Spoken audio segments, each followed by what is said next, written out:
Hello friends, জয় মোহনবাগান।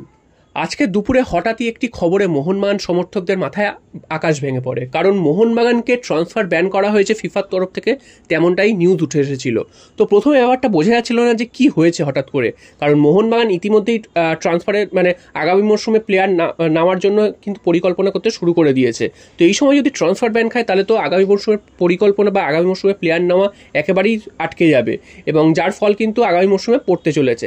তো তখন থেকে সমস্ত মোহনবাগান সমর্থকরা কিন্তু একদম ভয় পেয়ে গিয়েছিল, এবং তারপর কিন্তু বিষয়টা আস্তে আস্তে স্পষ্ট হয়, এবং বিষয়টা যখন স্পষ্ট হয় তখন কিন্তু বোঝা যায় যে ব্যাপারটা কিন্তু সেরকম গুরুতর কিছুই নয়। তো ব্যাপারটা কি, ব্যাপারটা হচ্ছে জেসন কামিন্স যখন মোহনবাগানে এসেছিলেন তখন জেসন কামিন্স মোহনবাগানে যখন সই করেছিলেন সেই সময় একটা ঘটনাকে কেন্দ্র করে এই জিনিসটা সূত্রপাত হয়েছে।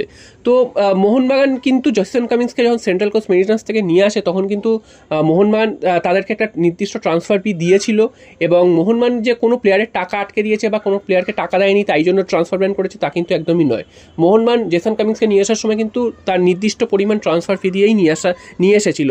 তবে এর পাশে কিন্তু একটা ছোট্ট কিছু ফি দিতে হয়, সেটা হচ্ছে জেসন কামিন্স যখন ছোট ছিল বা যেই ক্লাবে ছোট থেকে খেলেছে তো সেই ক্লাবে একটা কম্পেনসেশন বাবদ একটা ফি দিতে হয়। তো সেই ফিটা খুবই সামান্য একটা ফি, তবে সেই ফিটা কিন্তু তখন মোহনবাগান দিতে চেয়েছিল, তখন কিন্তু সেই ফিটা সেন্ট্রাল কোস্ট মেরিনার্স নেয়নি, এবং মোহনবাগান এর পরেও বারংবার 2-3বার কিন্তু এই ফিটা দেওয়ার চেষ্টা করেছিল, তবে তখনও সেই জিনিসটা দিতে পারেনি মোহনবাগান, এবং তারপর বিষয়টা ধামাচাপা পড়ে যায়।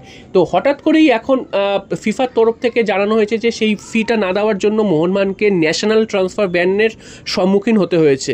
তো এরকম কিন্তু এই যে ঘটনাটা, এই ঘটনাটা যে সবার কাছে যে খুব একটা পরিচিত বা এরকম ঘটনা এর আগে আমরা শুনেছি তা কিন্তু একদমই নয়। হঠাৎ নতুন একটা বিষয়, এর আগে এই বিষয়টা নিয়ে কেউ কিন্তু সেভাবে ভাবেনি কখনো। তো যেহেতু বিষয়টা উঠে এসেছে তাই জন্য সবার জানা উচিত, এবং এরকম যে ঘটনা শুধু মোহনবাগানের সাথে হচ্ছে তা নয়, বিশ্বের তাবর ক্লাবের কিন্তু এই ধরনের ঘটনা ঘটে থাকে।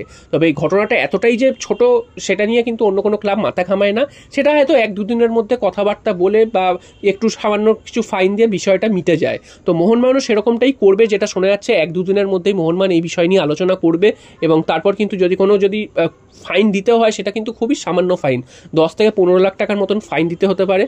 তারপর দেওয়ার পর কিন্তু এই ট্রান্সফার ব্যান কিন্তু উঠে যাবে, এবং মোহনবাগান কিন্তু আগামী মৌসুমের জন্য দল গঠন করতে কোনো সমস্যা থাকবে না।